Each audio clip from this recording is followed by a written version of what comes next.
MBC 강원 영동 시사 프로그램 라디오 동서남북입니다.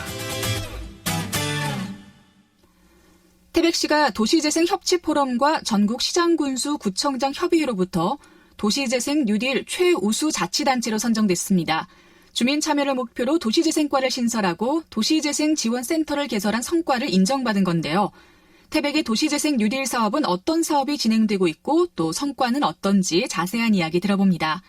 태백시 도시재생지원센터 정현태 코디네이터와 연결합니다. 안녕하십니까? 네, 안녕하세요. 네. 먼저 좋은 소식이 있었습니다. 축하드리고요. 네. 최우수 자치단체로 선정돼서 자치단체장 상을 수상을 하셨어요.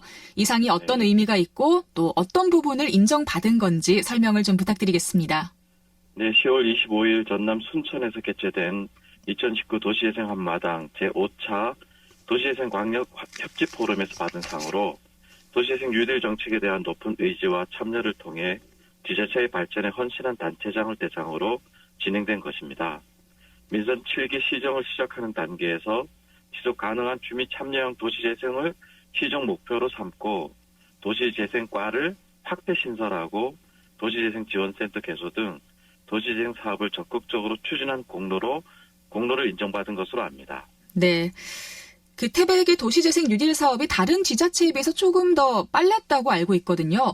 통리에서 제일 먼저 시작이 된 건가요? 네네네. 태백시 통리 지역은 도시재생 특별법에 따라 시행된 도시재생 선도지역 사업에서 근린 재생형 사업으로 2014년 4월에 선정되었습니다. 네. 그해 12월에 도시재생 활성화 계획 승인을 받고 2015년부터 본격적으로 추진되었습니다. 네. 그렇다면 이 통리의 도시재생 사업이 어떤 사업들이 있었는지도 좀 성과를 들어볼 수 있을까요? 네, 주민 역량 강화를 위한 도시재생 대학과 주민 공모 사업이 진행되었으며 그 당시 태양의 후예 세트장 등이 인기를 얻고 있기에 통리의 태우공원이 만들어졌습니다.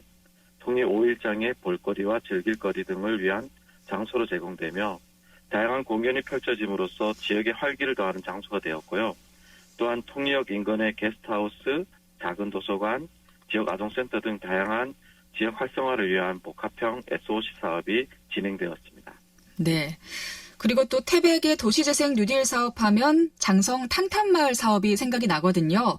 얼마 전에 아파트 장례식을 치렀다는 기사를 봤는데요. 어떤 사업이었는지 소개를 좀 부탁드립니다. 네, 태백시 장성동 화강아파트는 광산 최초 광부들을 위한 아파트로 1978년에 태어나서 40년 넘게 광부들과 그 가족을 품었고 그보다 많은 광부의 자녀들을 키워낸 광부 가족들의 삶과 애환을 담고 있는 아파트입니다. 오랜 세월 낡고 안전등급에 문제가 생긴 이 자리에 장성 탄탄마을 도시재생 사업으로 새로운 아파트가 들어서게 돼 철거를 앞둔 상황에서 지역 주민들과 협의체 위원들이 직접 손글씨로 공모 사업을 준비하며 자신들을 위해 보금자리를 제공한 화강 아파트를 위해 안녕 화강이란 이름으로 장례를 치러준 마을 축제입니다. 네. 처음에 이 아파트 장례식이라고 해서 이게 뭘까 굉장히 궁금했었는데 또 우리 태백 시민들의 오랜 삶이 또 녹아있는 그런 것들이었네요. 네. 그 아파트 장례식을 치르고 나서 마을 분위기가 조금 바뀌었다면서요. 어떤 변화가 있었나요? 네. 장성동 지역은 광산 환야 이후 별다른 지역 행사가 없었다고 합니다. 네. 그래서 근본 장례 축제도 약 400명 정도 지역 주민과 음식을 나누기 위해 준비했는데 당일 1,100명 가까운 지역 장성동 주민들이 참여하였습니다. 급히 음식을 더 준비하여 모두 함께 나누었는데 이 모든 일에 장성동과 태백경찰서, 장성동 지역의 기관단체들이 다 합심하여 봉사하였습니다. 공모사업 서류부터 상여 제작까지 축제의 모든 것을 주민들이 직접 쓰고 진행하므로 할 수 있다는 자신감을 얻었으며 지역 주민들도 장성이 사람 사는 동네 같다고 이구동성으로 칭찬하였습니다.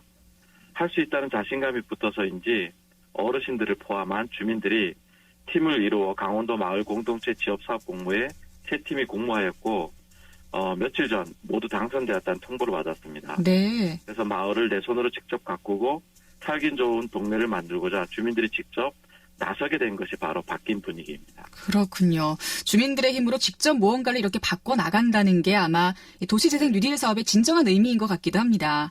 네. 네, 그리고 에코 잡시티 사업도 어떻게 되고 있는지 좀 궁금한데요. 어떤가요? 네, 에코자시티 사업은 사업을 이끌어갈 팀장 2명을 지금 선발한 상태이고요. 현재 장성강업소 제2합숙소에 현장 지원센터를 조성 중에 있습니다. 현장 지원센터가 마련되는 대로 필요 인력을 더 충원하고 광해관리공단, 대한석탄공사 등과 협업을 통해서 사업을 진행해 나가고자 하고 있습니다. 그렇군요. 자, 그리고 또 얼마 전에는 철암에서 문화적 도시재생 사업도 열렸던데요. 이건 또 어떤 사업인가요? 네, 철암 문화적 도시재생 사업은 침체된 폐광 지역을 살리기 위해 철암 탄광 역사촌과 세바우골 문화장터 등과 연계하는 사업입니다. 주민들의 문화예술적 역량을 강화시켜 본격적인 도시재생 사업 전에 주민들과 함께 사업을 계획하며 지역에 필요한 사업들을 직접 발굴하고 찾아내는 예비 사업입니다. 그렇군요. 자, 태백의 도시재생 뉴딜 사업 정말 다양한 이야기를 함께 들어봤는데요. 마무리가 되는 사업도 있지만 또 새로 시작되는 사업이 더 많은 것 같습니다. 앞으로 더 고생을 해주셔야 할 것 같아요. 자, 네. 태백의 도시재생 뉴딜 사업 앞으로 어떻게 진행을 해 나갈지 각오 한마디 부탁드릴게요. 사업의 규모와 일의 양이 많아지고 있습니다. 네. 태백시의 인력 보강을 현재 요청한 상태이고요. 장성 탄탄마을이 주민 주도로 변화되고 있듯이 앞으로 모든 사업에 주민이 주도하고 주민들의 의견이 반영되어 사업이 진행될 수 있도록 태백시 도시재생지원센터의 역량을 총동원하도록 하겠습니다. 네. 그리고 또 그 중심에는 아마 우리 태백 주민들이 있을 것 같습니다. 네. 자, 동서남북 세상보기 태백시 도시재생지원센터의 정현태 코디네이터와 함께 이야기 나눴습니다. 고맙습니다.